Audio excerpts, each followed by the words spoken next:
Ya, untuk memberitakan Injil Kerajaan, kita perlu sangat jelas mengenai apakah Injil Kerajaan itu. Karena itu beban saya pagi ini adalah ingin memperjelas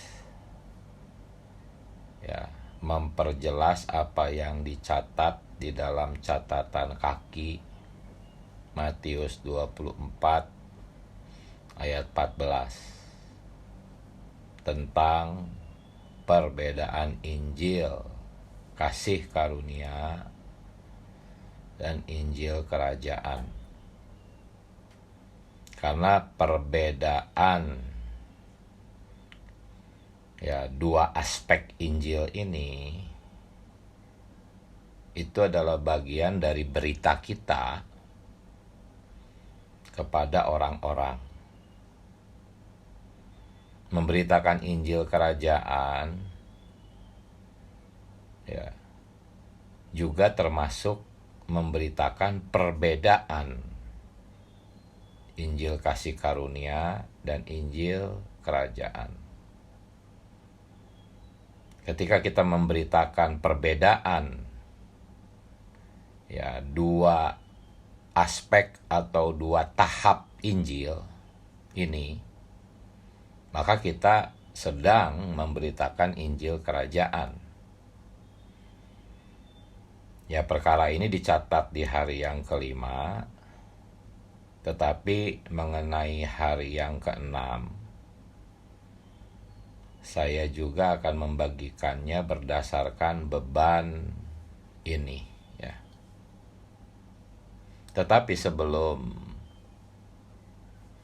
kita membicarakan perbedaan dua tahap Injil ini, mungkin ada yang mempertanyakan ayat yang tadi kita doa bacakan, bahwa kuda putih itu ditafsirkan sebagai Injil oleh kita.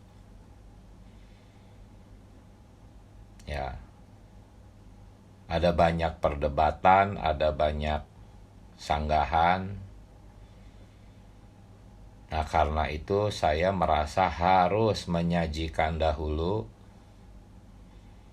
apa dasar dari kita menganggap kuda putih itu adalah Injil. Injil Kerajaan, Di hari kelima kan garis besar poin D itu di sana. Bahwa Injil Kerajaan itu ditandai oleh kuda putih. Dari meterai pertama dalam Wahyu pasal 6 ayat 1 dan 2. Jadi mari kita memeriksa dulu dasarnya mengapa kita mempercayai bahwa kuda putih itu adalah Injil. Khususnya Injil Kerajaan. Pertama-tama,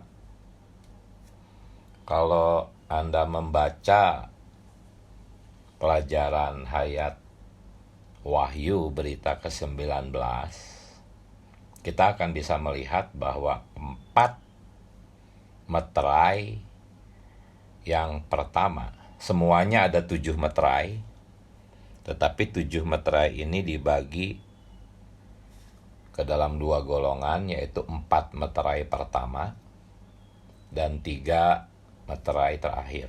Nah, 4 meterai pertama itu adalah catatan sejarah dunia. 4 meterai pertama itu adalah, ingat, catatan sejarah dunia. Apa dasarnya kita mengatakan bahwa 4 meterai pertama itu adalah catatan sejarah dunia?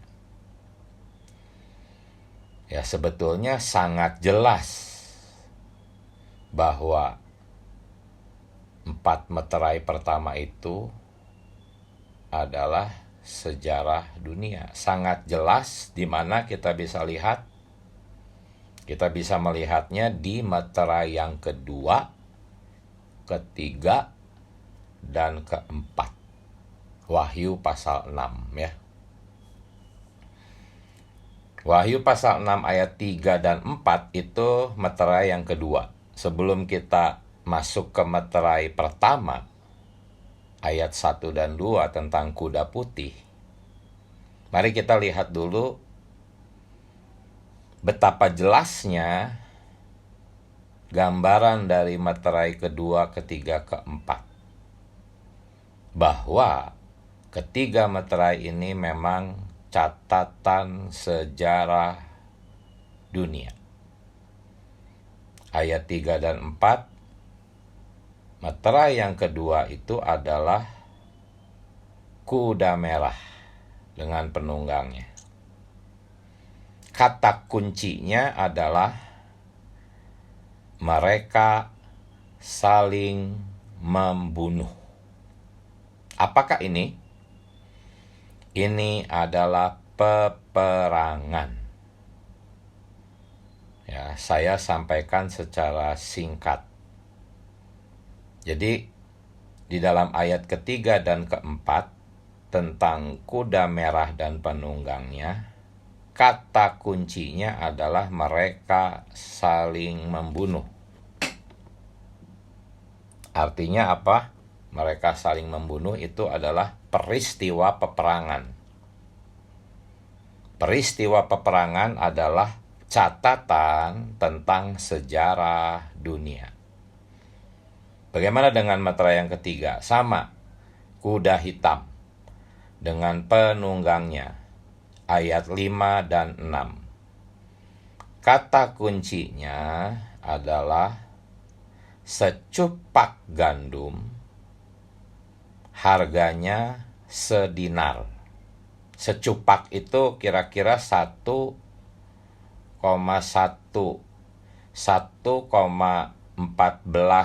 liter ya.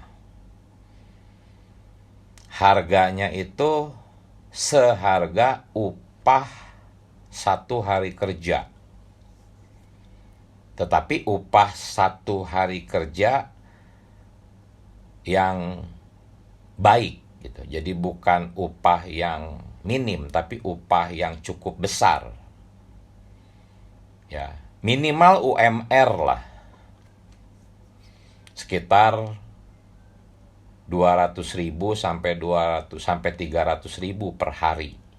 Artinya 1 liter gandum tuh harganya segitu. Ya, kata kunci kuda hitam di sini ayat 5-6 tuh secupak gandum itu mahal, sedinar. Apa ini? Ini adalah peristiwa sejarah dari kelaparan. Jadi, kuda merah adalah peperangan, kuda hitam adalah kelaparan. Nah, sekarang meterai yang keempat. Kuda hijau kuning. Sebetulnya ini abu-abu ya, catatan kakinya. Kata kuncinya adalah maut dan kerajaan maut. Peristiwa sejarah apakah ini? Ini adalah peristiwa sejarah tentang kematian akibat peperangan dan kelaparan. Jadi sudahkah Anda melihat bahwa 3 meterai ini adalah gambaran dari peristiwa sejarah, ya. Urutannya memang demikian. Peperangan, kuda merah, kelaparan, kuda hitam, kematian, kuda abu-abu. Urutannya memang seperti itu. Peperangan selalu menyebabkan kelaparan dan kematian. Ya, kematian di sini akibat peperangan itu sendiri dan juga akibat kelaparan. Urutannya seperti itu. Nah, inilah dasar kita mengartikan kuda putih sebagai Injil. Karena ada yang mengartikan kuda putih ini sebagai satu persona. Ada yang mengartikannya sebagai Kristus. Ada yang mengartikannya sebagai antikristus. Tetapi ini bertentangan dengan prinsip menafsirkan Alkitab. Ya, dalam menafsirkan Alkitab ada prinsip-prinsip. Jika ketiga meterai, yaitu meterai kedua, ketiga, dan keempat, yang jelas-jelas merupakan peristiwa sejarah, maka meterai pertama pun harus diartikan sebagai peristiwa sejarah. Sederhana prinsipnya. Orang yang menafsirkan meterai pertama penunggang kuda putih itu sebagai Kristus atau persona antikristus, itu melanggar prinsip menafsirkan Alkitab. Ya, prinsipnya adalah kalau ketiga meterai itu adalah peristiwa sejarah, maka meterai pertama pun harus diperlakukan sebagai peristiwa sejarah, bukan persona Kristus, bukan pula persona antikristus. Nah, prinsip yang kedua adalah seperti tiga meterai itu, penunggang kuda itu, penunggang kuda merah, kuda hitam, dan kuda abu-abu, itu bukan manusia yang sesungguhnya, bukan satu persona, tetapi suatu peristiwa sejarah yang dipersonifikasikan atau dianggap sebagai satu persona. Jadi bukan persona yang sesungguhnya. Kalau Kristus dan antikristus kan itu satu persona. Jadi kalau ketiganya bukan persona, maka meterai yang pertama pun bukan persona, melainkan sesuatu yang dipersonifikasikan. Ya. Jadi inilah dasar kita menganggap bahwa kuda putih itu adalah suatu peristiwa sejarah. Peristiwa sejarah apa? Ya. Di FKKP hari kelima, kuda putih itu diartikan sebagai peristiwa sejarah pemberitaan Injil sejak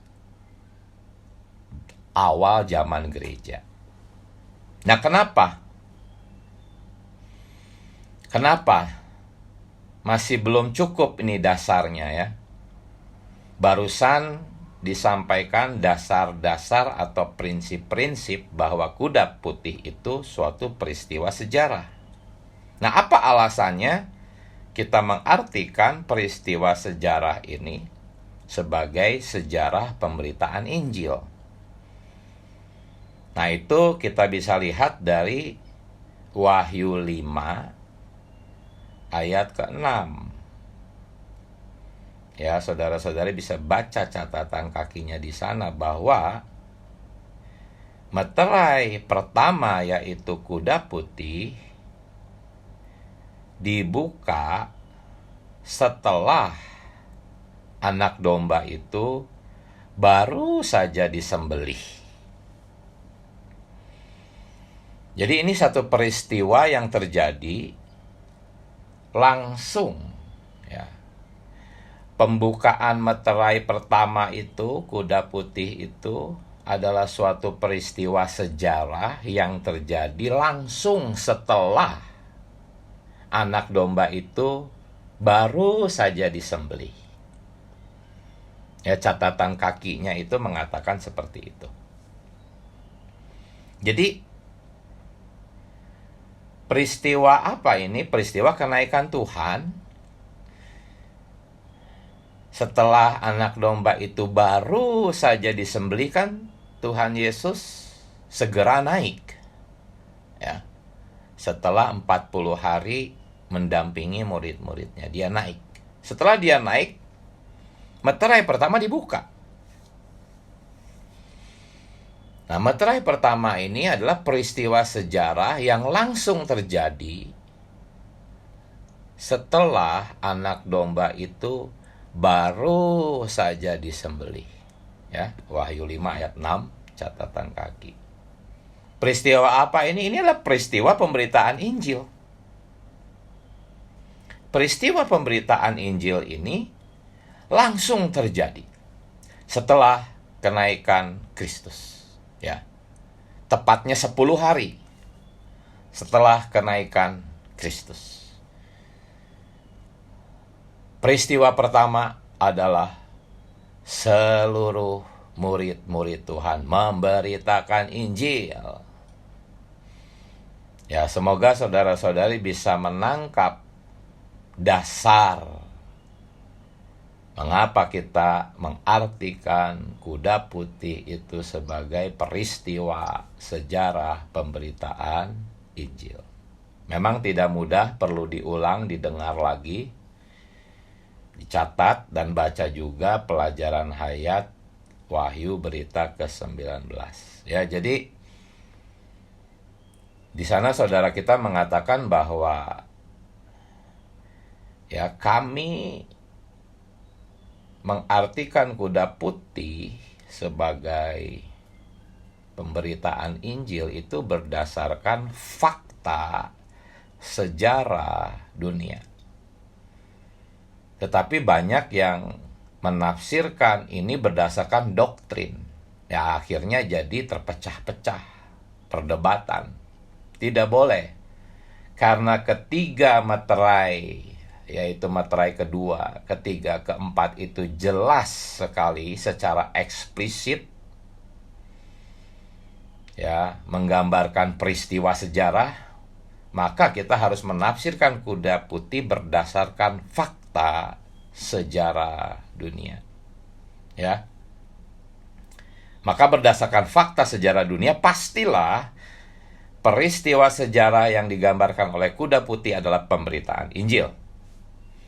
Faktanya memang seperti itu. Sejak kenaikan Tuhan dari abad pertama, Injil langsung diberitakan dan tersebar luas sampai hari ini, sepanjang hampir 21 abad, ya, 20 abad. Nah, jadi 4 meterai pertama itu seperti 4 kuda dengan penunggangnya yang sedang berpacu, ya. Sejak kenaikan Kristus, keempat hal ini saling berpacu. Pertama, Injil. Dikatakan di ayat 1 dan 2, kuda putih itu sebagai pemenang, artinya dia ada di depan. Disusul oleh kuda merah, peperangan. Disusul oleh kuda hitam, kelaparan. Disusul oleh kuda abu-abu, kematian. Ya, mereka berempat berlari seperti 4 kuda berpacu. Kapan? Sampai kapan? Sampai akhir zaman. Sampai Kristus datang kembali. Dan kuda putih itu memimpin di depan sebagai pemenang. Ya, kuda putih itu dikatakan di dalam pelajaran hayat itu sebagai kuda pelopor, saudara-saudari. Ada di depan. Dan peristiwa sejarah memang seperti itu. Injil itu selalu ada di depan. Ya. Sebagai contoh, saudara kita di pelajaran hayat mengatakan bahwa yang pertama datang ke China itu bukan peperangan, tetapi Injil. Injil dulu datang ke China. Nah, setelah Injil datang ke China, baru ada peperangan, ada kelaparan, dan ada maut. Dan sebetulnya peperangan, kelaparan, dan maut itu tuh membantu kemajuan Injil malah. Sebelum ada kekacauan demi kekacauan, peperangan, kelaparan, maut, ya, semua damai, semua tenang, Di China itu semua orang menyembah berhala. Baru ketika ada peristiwa-peristiwa peperangan, kelaparan, maut, baru mereka mencari Tuhan. Ya, Injil ini selalu menang. Tidak bisa dikalahkan oleh peperangan, kelaparan, dan maut. Justru situasi yang sedemikian kacau, penderitaan akibat peperangan dan kelaparan, itu malah membuat orang mencari Tuhan. Dan akhirnya Injil menang di China. Ya, inilah sejarah dunia sepanjang 20 abad. Tadi baru contoh di China. Di belahan bumi manapun selalu demikian prinsipnya. Di mana ada peperangan, ada kelaparan, ada kematian, Injil itu maju, saudara-saudari. Cek saja peristiwa sejarah.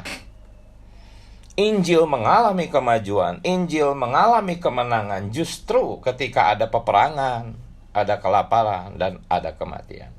Itulah makna dari gambaran 4 meterai, di mana Injil kuda putih itu memimpin sebagai pemenang di depan. Tidak terkalahkan oleh peperangan, oleh kelaparan, dan oleh kematian.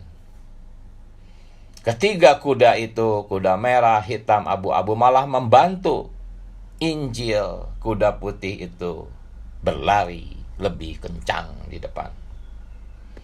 Ya, 4 peristiwa sejarah ini terus berlangsung sampai nanti kedatangan Tuhan di akhir zaman.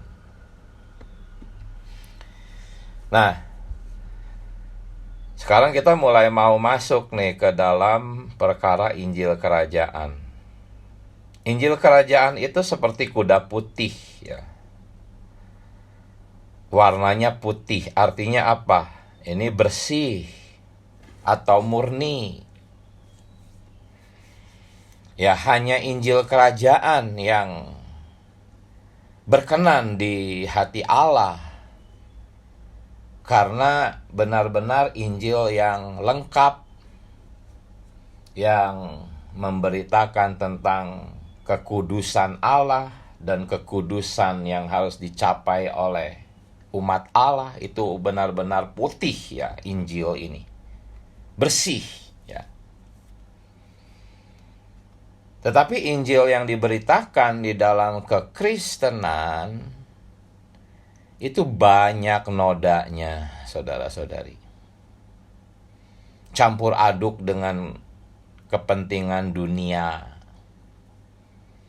Campur aduk dengan janji-janji yang duniawi, saudara-saudari. Kotor gitu. Injilnya tuh tidak putih. Sebetulnya yang kotor tuh bukan Injilnya, tetapi orang yang memberitakan Injilnya. Yang mencampur adukan kepentingan duniawi, jasmani, bumia di dalam pemberitaan Injil mereka. Apa penyebab campur aduk ini? Karena mereka tidak mengenal Injil Kerajaan. Mereka hanya mengenal Injil yang dangkal, ya.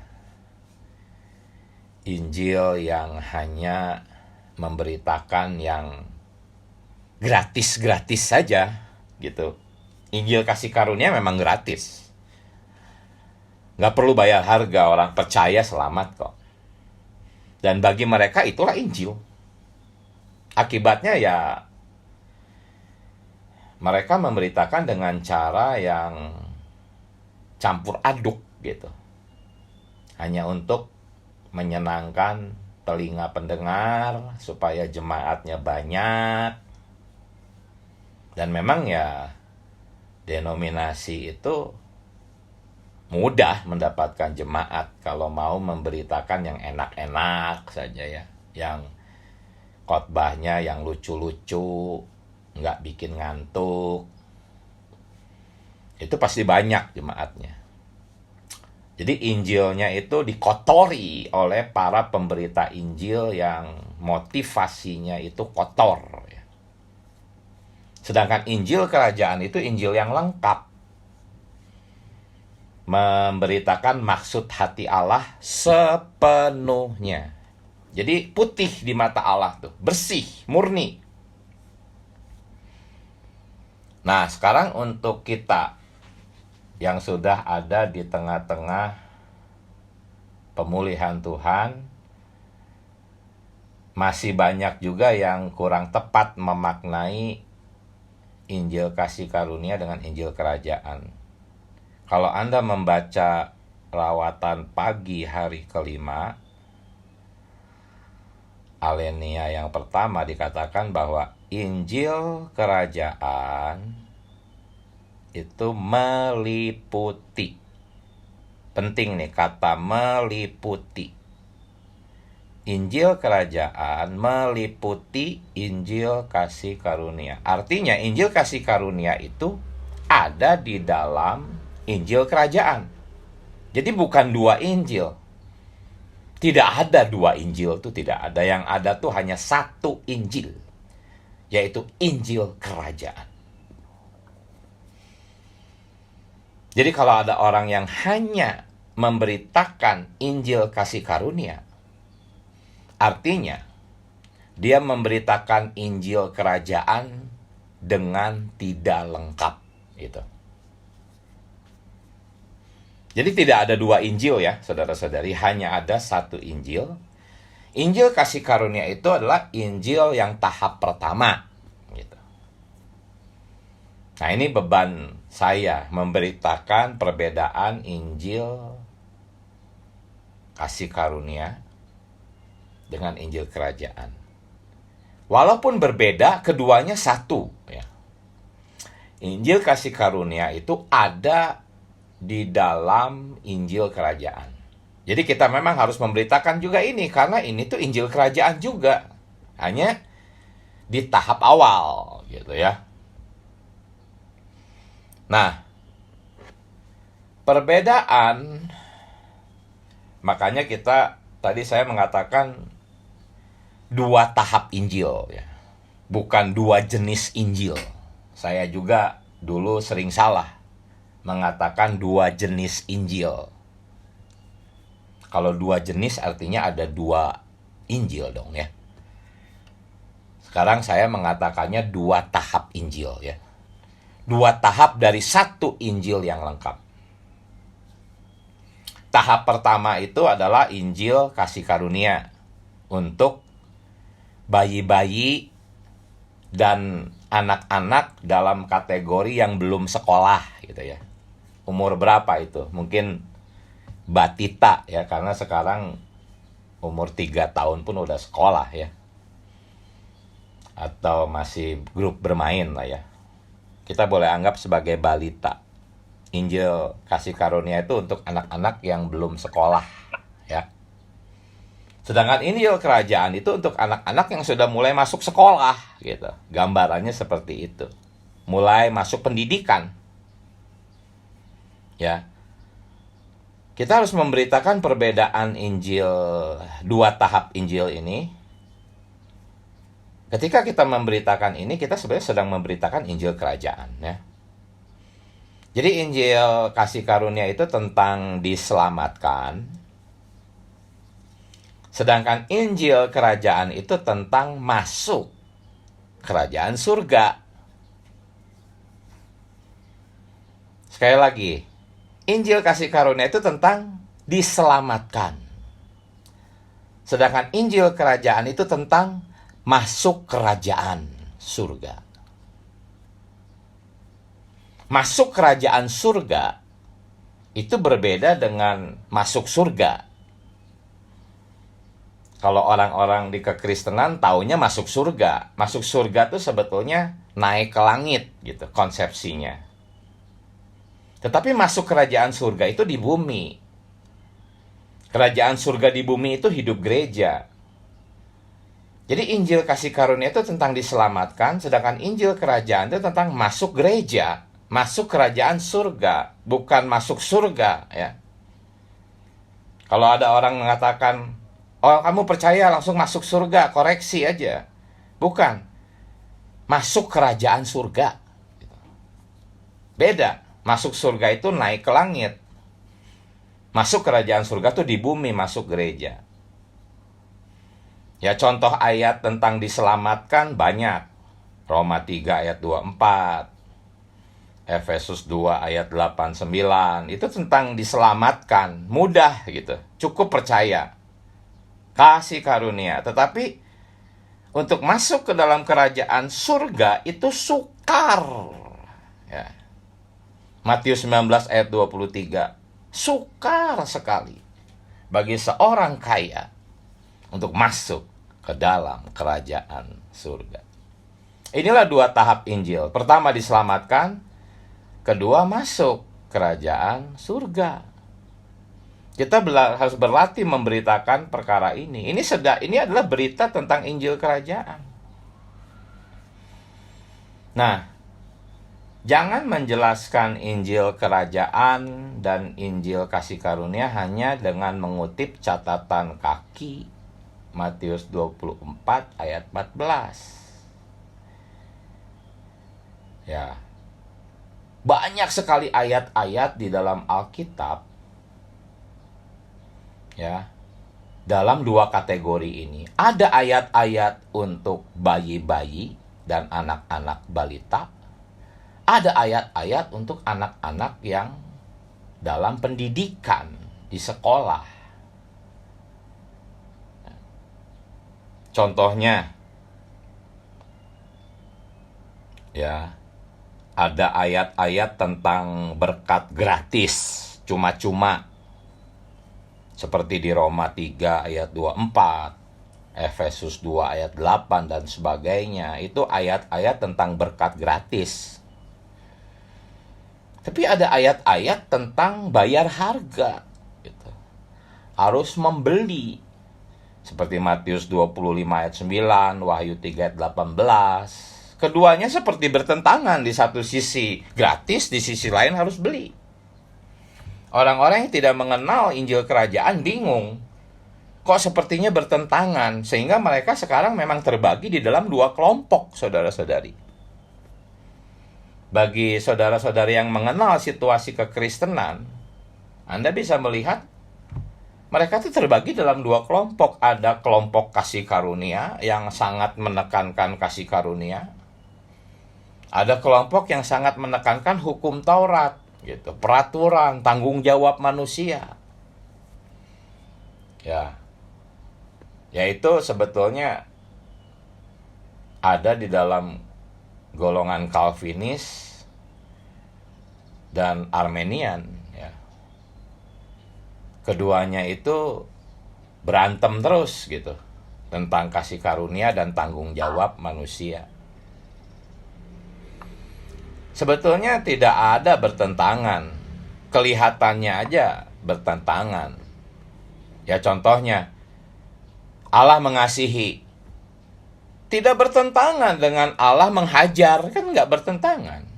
Wahyu 3 ayat 19 kan berkata, barang siapa yang kukasihi, dia kuhajar.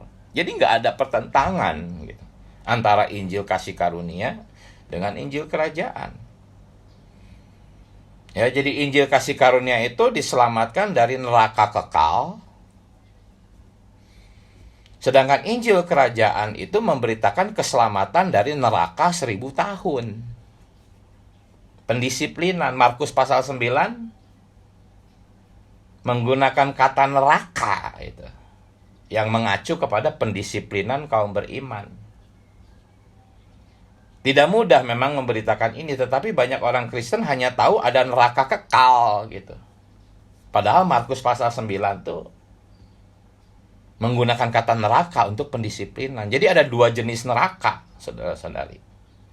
Injil kasih karunia memberitakan keselamatan dari neraka kekal, tapi belum aman. Injil kerajaan memberitakan keselamatan dari nerakanya 1000 tahun.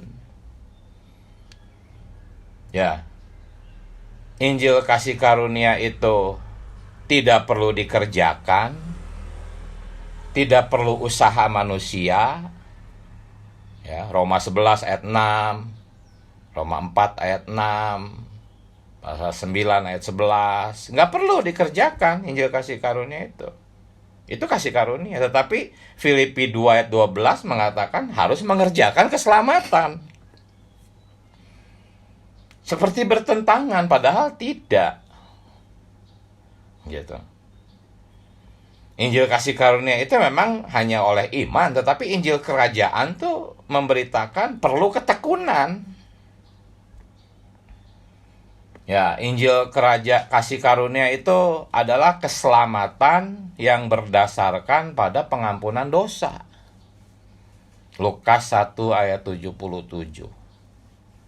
Sedangkan Injil kerajaan itu keselamatan melalui penderitaan. Ibrani 2 ayat 10. Ini ayat-ayat yang kelihatannya bertentangan. Satu, keselamatan gratis. Satu, harus melalui penderitaan. Ini semua catatan Alkitab. Orang-orang yang tidak mengenal Injil yang lengkap, bingung, terbagi, terpecah menjadi dua kelompok. Ya, Injil kasih karunia memberitakan siapa percaya diselamatkan. Ya, Markus 16 ayat 16. Tetapi Injil kerajaan itu memberitakan siapa yang bertahan sampai kesudahannya akan selamat. Matius 24 ayat 13. Tidak cukup percaya, harus bertahan sampai kesudahannya, baru selamat. Ya. Kelihatannya Markus 16 ayat 16 bertentangan dengan Matius 24 ayat 13, padahal tidak. Ya, ini sebetulnya adalah berita tentang Injil kerajaan, yaitu memperkenalkan perbedaan dua tahap Injil ini. Masih banyak ayat-ayatnya, saudara-saudari.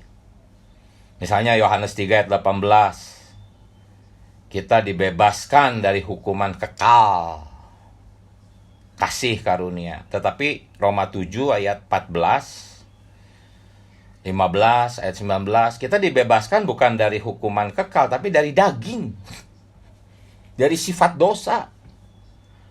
Jangan gembira. Kita harus memberitakan, hai saudara-saudari, jangan gembira.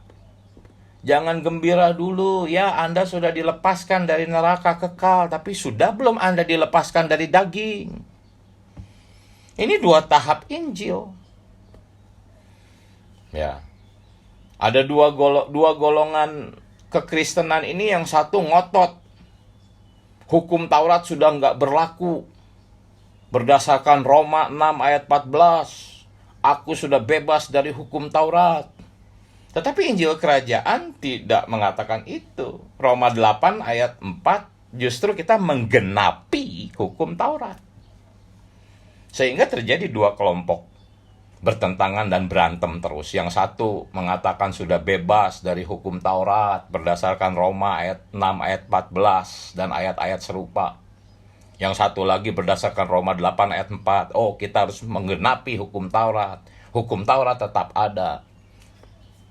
Inilah keadaan yang kasihan dari kekristenan yang terbagi dan terpecah belah. Akibat mereka tidak mengenal bahwa Injil itu hanya ada satu, yaitu Injil kerajaan yang lengkap. Injil kasih karunia itu tahap awal. Ya. Jadi kita pun sering mengatakan, oh makan Kristus, nikmati Kristus. Ya itu sebetulnya bisa jadi masih masuk ke dalam kategori bagi anak-anak. Ya, karena Injil kasih karunia itu memang tentang perjamuan makan, tetapi Injil kerajaan itu tentang perlombaan, saudara-saudari. Istilah pemenang itu kan artinya harus berlomba, bukan sekedar makan. Ya, makan itu sebetulnya untuk bisa berlomba. Nah, Injil kasih karunia, saudara-saudari, itu sudah diberitakan sampai ke seluruh pelosok bumi, sudah. Ya. Tetapi Injil kerajaan itu belum. Itu hanya diberitakan oleh gereja-gereja lokal di pemulihan Tuhan. Jadi inilah saudara-saudari perbedaan dua tahap Injil ini ya, Injil kasih karunia dan Injil kerajaan. Nah, Injil kerajaan ini bersih, putih, berkenan di hadapan Allah maupun manusia. Ya, bukan hanya di hadapan Allah. Jikalau Anda memberitakan Injil kerajaan dengan lengkap, dengan hikmat Tuhan, manusia pun akan mengapresiasi. Ya. Dan barulah ini menggenapi Roma 1 ayat 16 bahwa Injil itu adalah kekuatan Allah. Injil yang menjadi kekuatan Allah itu adalah Injil yang putih, yang bersih, bukan Injil yang campur aduk. Bukan. Injil yang campur aduk, dikotori oleh motivasi si pemberita Injil itu nggak ada kekuatan. Malah membantu setan. Ya. Dan itulah sebabnya mengapa kuda putih itu memimpin di depan. Ya. Dia sudah melontarkan anak panahnya. Karena itu yang ada di tangannya tuh hanya busur doang. Anak panahnya udah nggak ada, sudah dilepaskan. Maju sebagai pemenang untuk merebut. Sebetulnya bukan untuk merebut, karena sudah menang. Teks aslinya tuh kuda putih itu sudah menaklukkan dan akan menaklukkan lagi. Jadi sudah menang, sudah dimahkotai sebagai pemenang. Ya. Nah, dalam berita yang ke-6 ini, saudara-saudari,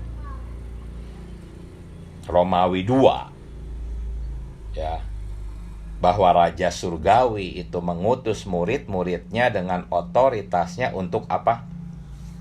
Untuk memuridkan semua bangsa. Memuridkan ini adalah oleh Injil kerajaan, bukan oleh Injil tahap awal. Kalau Injil kasih karunia yang diberitakan di kekristenan itu bukan memuridkan, bukan. Itu bahkan meninak bobokan, karena itu terus yang disampaikan tuh. Kamu percaya selamat pasti masuk surga, itu terus, itu menina bobokan. Tidak ada pemuridan sebetulnya di kekristenan itu, karena tidak memiliki Injil kerajaan. Injil kerajaan itu adalah perkara hayat. Ya. Baca Roma 5 ayat 10. Kita sudah didamaikan oleh kematian. Ini Injil kasih karunia. Tetapi setelah itu kita masih harus diselamatkan oleh hayat. Di kekristenan tidak ada perkara keselamatan oleh hayat. Yang ada hanya keselamatan oleh kematian. Cuman Roma 5 ayat 10a. Ayat 10b-nya nggak ada. Oleh karena itu tidak ada pemuridan sebetulnya. Walaupun mereka menggunakan istilah memuridkan, sebetulnya meninabobokan. Itu siasat licik si iblis. Isi beritanya ya itu hanya kasih karunia, kamu percaya, selamat, masuk surga. Sudah, tinggal tunggu Tuhan datang, Tuhan jemput kita. Itu meninabobokan. Ini di golongan yang pertama. Di golongan yang kedua, itu malah memberlakukan hukum Taurat. Harus berbuat kebajikan supaya masuk surga. Itu malah bukan meninabobokan, menyiksa orang-orang dengan berita-berita yang menakutkan. Jadi dua golongan ini tuh kacau akibat tidak mengerti Injil kerajaan. Dua tahap Injil. Ya, jadi memuridkan yang dimaksud di dalam hari ke-6 itu memberitakan Injil kerajaan. Ya, Injil kasih karunia itu hanya perlu iman. Tetapi Injil kerajaan itu memerlukan ketekunan seorang murid. Ya, memuridkan itu murid itu harus tekun, bukan hanya sekedar beriman, percaya. Ya. Sebab Injil kasih karunia, Injil kerajaan itu untuk merawat, bukan melahirkan. Kalau melahirkan Injil kasih karunia, melahirkan bayi-bayi. Setelah itu kan harus dirawat. Nah, dirawat di sini memuridkan. Ya, untuk pendidikan, untuk pendisiplinan. Jadi saudara-saudari, apa yang disampaikan di dalam hari ke-6 itu adalah perkara memberitakan Injil kerajaan. Masih judulnya ada di minggu ke-8 masih sama, memberitakan Injil kerajaan dan memuridkan. Itu satu paket. Dan perkara yang disampaikan di dalam hari ke-6 itu perkara hayat, bukan lagi perkara darah. Injil kasih karunia itu hanya berbicara tentang darah Tuhan. Darah Tuhan itu kan hanya satu kali bekerja, sudah beres. Tapi setelah darah Tuhan, hayat Tuhanlah yang terus bekerja sampai akhirnya. Karena itu di dalam poin A, garis besar hari ke-6, makna membaptis itu perkara hayat, bukan masukin, cemplungin orang ke air. Ya, memang membaptis itu mencemplungkan orang ke air, tetapi makna yang lebih lengkap, ya, Injil kerajaan itu lengkap gitu. Kalau hanya memberitakan baptisan air, yaitu Injil kasih karunia. Injil kerajaan itu baptisan tuh maknanya lengkap. Bukan dicemplungin ke air, tapi dicemplungin ke kematian Kristus. Ya, ke dalam penguburannya. Mengakhiri sejarah lama orang-orang. Ya, tentang kematian Kristus. Ya. Hayat orang-orang yang dicemplungin ke kematian Tuhan ini diakhiri, lalu ditunaskan dengan hayat yang baru. Ini makna baptisan di dalam Injil kerajaan. Ya. Kalau di poin B-nya itu, ya, memuridkan bangsa-bangsa itu mengajarkan mereka kebenaran-kebenaran ilahi. Apa ini? Ini makanan keras gitu, bukan susu. Kalau Injil kasih karunia itu kan menurut 1 Korintus 3 ayat 2 itu kan susu. Tetapi Ibrani 5 ayat 14 itu tentang makanan keras.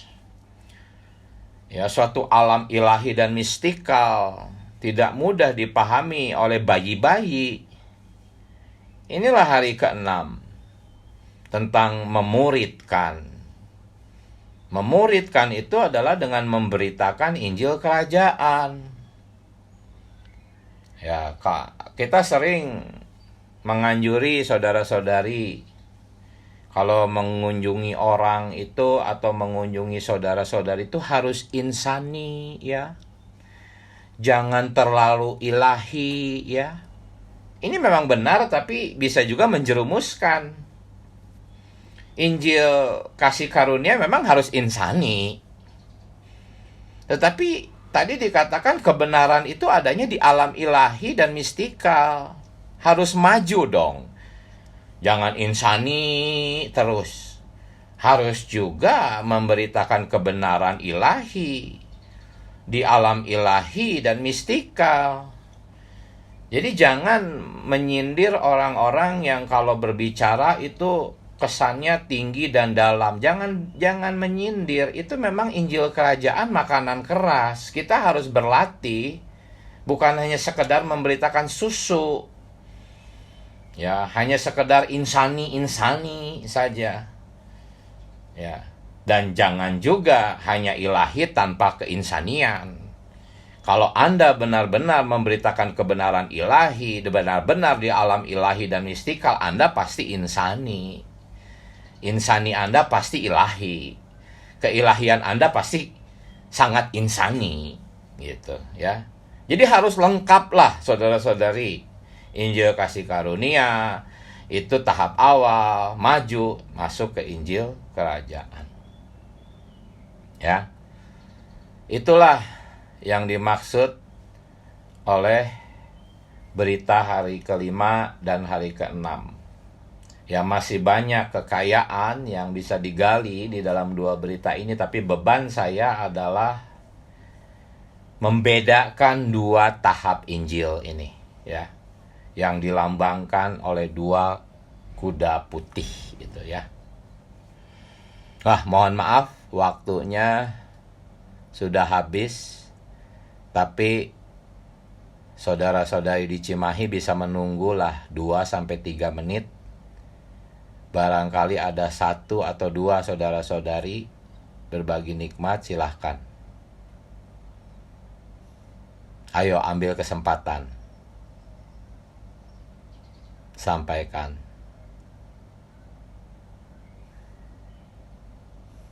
Tuhan Yesus, sebelum kita berdoa, ada? Silahkan. Ya, Amin. amin. Puji Tuhan. Jadi hari ini kita jelas ya saudari.